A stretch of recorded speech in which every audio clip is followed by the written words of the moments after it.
Hello, I'm Chief Security Officer Fred Burton, and this podcast is brought to you by Stratfor, the world's leading geopolitical intelligence platform. To learn more about Stratfor Worldview, Threat Lens, or Stratfor's custom advisory services, visit us at stratfor.com.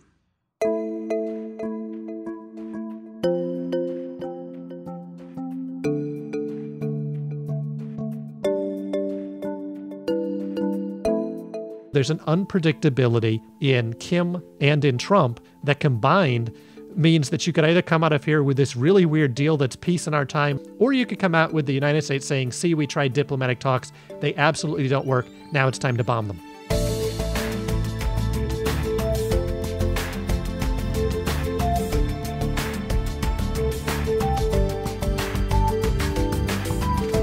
Welcome to the Stratfor Podcast, focused on geopolitics and world affairs from Stratfor.com. I'm your host, Ben Sheen. After a year of soaring tensions and heated rhetoric, two key summits with North Korea are now on the horizon. Leaders from North and South Korea will meet on April 27th. And while the details are slim, the United States and North Korea are looking at the potential for a direct sit-down between President Donald Trump and Kim Jong-un to follow soon thereafter. For more insight into what we should or shouldn't expect from either meeting and what makes this round of talks different, Stratfor Chief Security Officer Fred Burton sits down with Vice President of Strategic Analysis Rodger Baker for this episode of the Stratfor Podcast. Hi, I'm Fred Burton, joined today with my good friend and colleague Rodger Baker.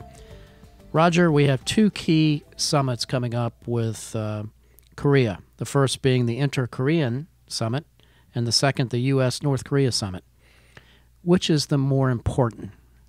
Well, I think ultimately the question is if there is a U.S. and North Korean summit. That certainly would be the more important. The South Korean, North Korean summit is really the third time we've seen one of these.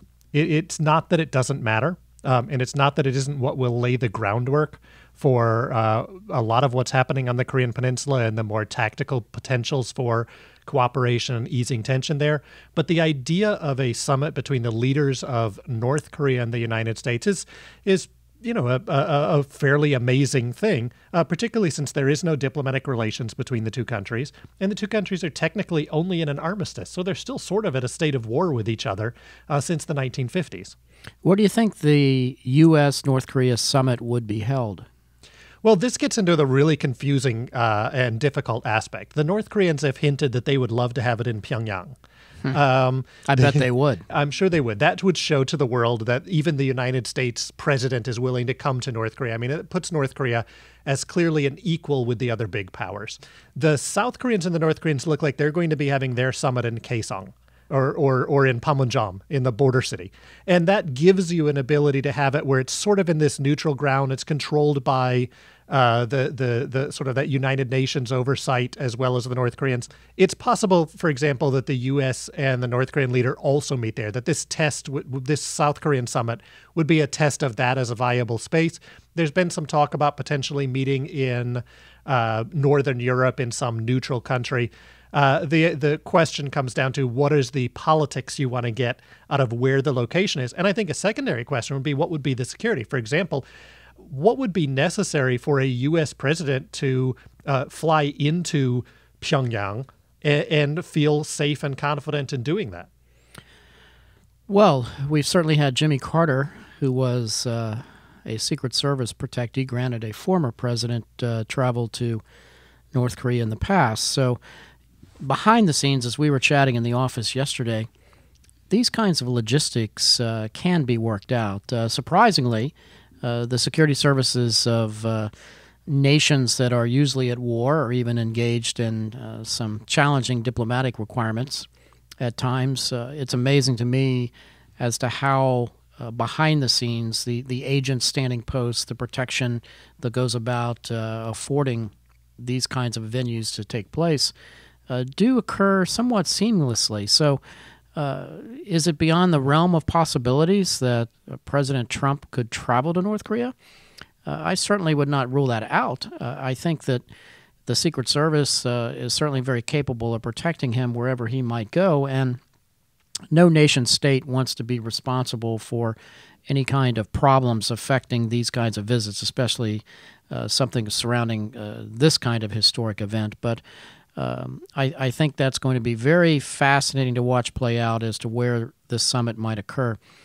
But Rodger, how do you assure that there's something that comes out of this that's nothing more than a photo op? Well, I mean, I don't think you can assure anything on this. There's a long history of distrust between the United States and North Korea. There's a long history of broken promises by each side, of agreements and deals that have fallen apart. And I think both sides are going into this eyes wide open that there is no guarantee coming out of it. But by having the two leaders sit down, instead of going through the typical second or third tier channels and the complexities of North Korean negotiating strategy and U.S. bureaucracy and the politics behind dialogue and things of that sort, I think there is an unexpected space for something different this time around. Again, it's In what way? What do you mean? In what way? Well, normally you would have the North Koreans, for example, come in and they would almost have their watches set to have moments to get up and walk out of talks. Anything that would potentially be an agreement, they would simply say, well, we can't answer that, and they would leave for 2 days and go back to Pyongyang and figure it out. The Americans would be very concerned about how would this play politically in the United States? What's the cost of the politician who makes a particular action or agreement or not agreement, particularly with the track record of these agreements? But when you put the two of them together, you can ease some of that away. Trump is in some ways a bit of a unique president. He continues to act in ways that seem to be outside the norm of what a normal politician would work within. In other words, he seems to be willing to accept actions that most U.S. politicians, particularly presidents, wouldn't do because of the political imagery. He has a different set of political imagery that he seems to be shaped by and doesn't worry about these. So there is some space, I think, for the two of them to come in, make some sort of radical, drastic deal. And I think that Trump wants to show what a, quote, good deal would be, in contrary to the JCPOA with Iran. We'll return to our conversation with Stratfor's Fred Burton and Rodger Baker in just one moment. But if you'd like to dig deeper into these issues, you'll find no greater resource than our extensive analysis and geopolitical forecasting at Stratfor Worldview. Rodger Baker goes into great detail about how circumstances have changed on the Korean Peninsula ahead of these summits in his commentary, cheekily titled Cheeseburgers in the Workers' Paradise. We've also published extensive research and analysis in a series called Handling a Nuclear North Korea. That's where our analysts wargame a scenario for any potential US strike on North Korea and examine the cost that would be paid by US allies and others in the region. We'll include links to both of those in the show notes. If you're not already a Stratfor Worldview member, you can learn more about individual, team, and enterprise level access at worldview.stratfor.com/subscribe. Now back to our conversation on North Korea and two upcoming summits with Stratfor's Fred Burton and Rodger Baker. Who's got the most to gain here, Rodger, by this summit? The U.S. or North Korea? South Korea. I mean, in some sense, we've been sitting here and looking, 6 months ago, we were sitting here talking about the likely potential for conflict on the Korean Peninsula. And well, certainly the North Koreans would lose that, and the United States, South Korea would be devastated. And South Korea is a modern economy. It's a modern nation, high standard of living, one of the top 15 economies in the world. And they would be devastated in this war. Infrastructure damage, economic damage. I mean, it would throw the country back decades. So even a sense of easing the likelihood of imminent war is a huge victory for South Koreans. Even if nothing good comes out of these talks in the long term, it has broken that perception of destruction coming. But the North Koreans would gain a lot. If the North Koreans can get diplomatic recognition from the United States, it may finally break them out of their diplomatic and economic isolation. If the United States can get a relatively decent deal out of the North Koreans that eases the sense of the North Korean nuclear program and the North Korean threat, that allows the United States to shift its attention to the rising challenges of places like China and Russia. Politically, how does this play in the United States for Donald Trump? Again, it's real hard to measure because it's hard to measure who he really tries to look for politically. On the one hand, there was a lot of criticism of the president prior to this point because he wasn't apparently willing to engage with North Korea. And everyone said, you at least need some form of dialogue. You shouldn't just keep talking about war. Now, many of the same individuals and same sources are now saying the president is not very smart for falling for the North Korean tricks, and dialogue is not going to accomplish anything. I don't think there's a way to win in the U.S. unless there's some sort of amazing breakthrough. But even if there's not, at least there's this bold attempt at trying dialogue. And as I look at this, I think something that keeps coming into my head too, again, if this summit happens, and maybe you can answer this. Let's assume that Trump goes to Pyongyang, right? Okay. What happens to the nuclear football that everyone's been talking about? I think that, that will certainly be a topic of conversation at the National Security Council, but I think that they would leave that football in the good hands of Vice President Pence during that window of time, in all probability, just in case there's some sort of problem with the president being in North Korea. But one of the more interesting aspects, as I think about this too, is China on the sidelines here watching this, and what kind of reaction do you think they have as a result of a potential North Korea-U.S. summit? Interesting thing here is that this time around, and this is why I think we have to think about this dialogue with the U.S. differently. This time around, the North Koreans have positioned it in a way where they have brought the United States to the table. And the Chinese did not facilitate that, right? The last time that happened was 1994 when Carter went to North Korea. Yeah, I remember that well. Bit of a kerfluffle at the State Department when that happened.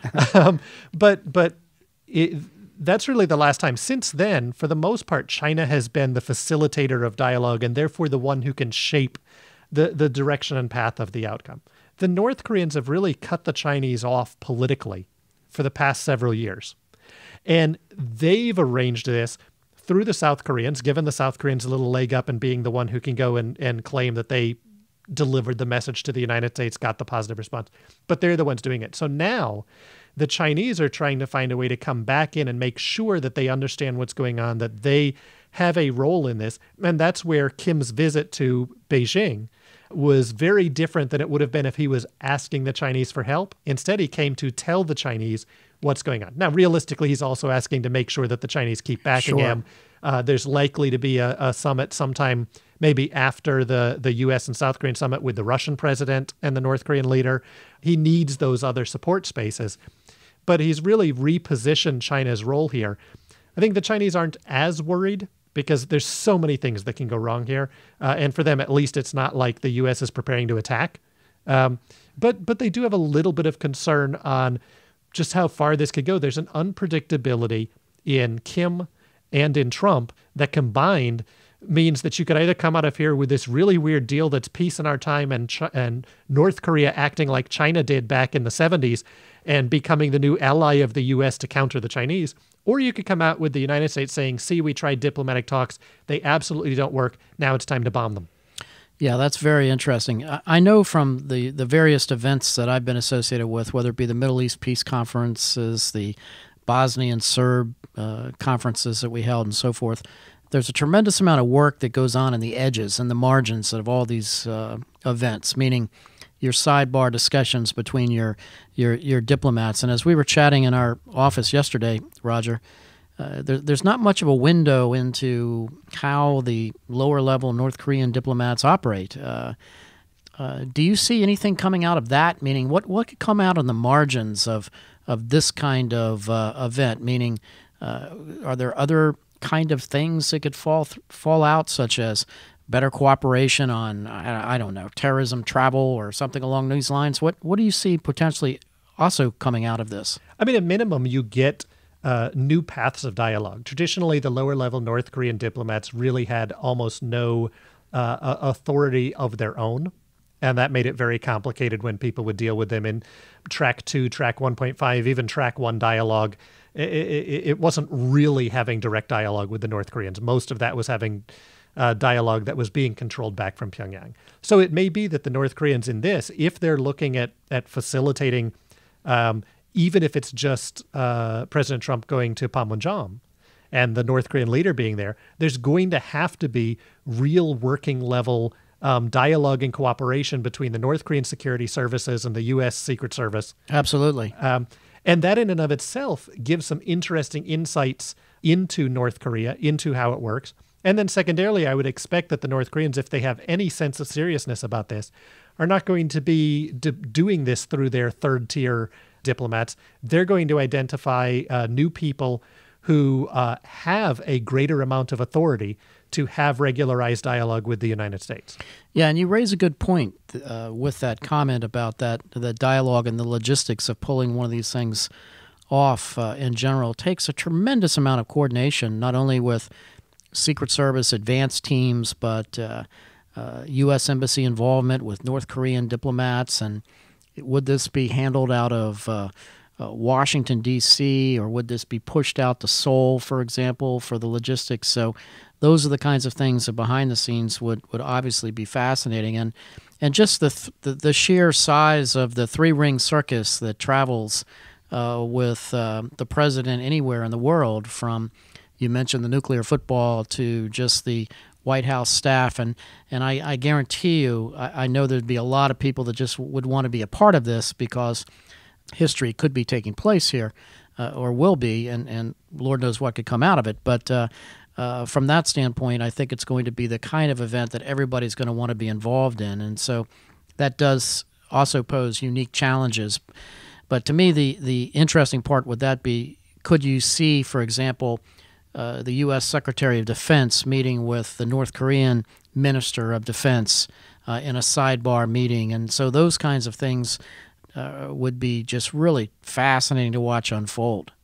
Yeah, and as we look at this, I mean, the reality is that the history and the constraints and the likely failure points, the outcome is almost guaranteed to be poor. Right. But there's that small percent that we could be at a different moment in time with different players, with different pressures on them, with different capabilities, that we could actually finally have a breakthrough. And as you note, just that small chance is going to make this a really interesting and potentially extremely important meeting to be watching. Thanks so much, Roger. Thank you, Fred. And that's all for this episode of the Stratfor Podcast. Remember to check out the show notes for links to related articles online at Stratfor Worldview, and be sure to stay tuned for our upcoming analysis as we approach these key moments related to North Korea.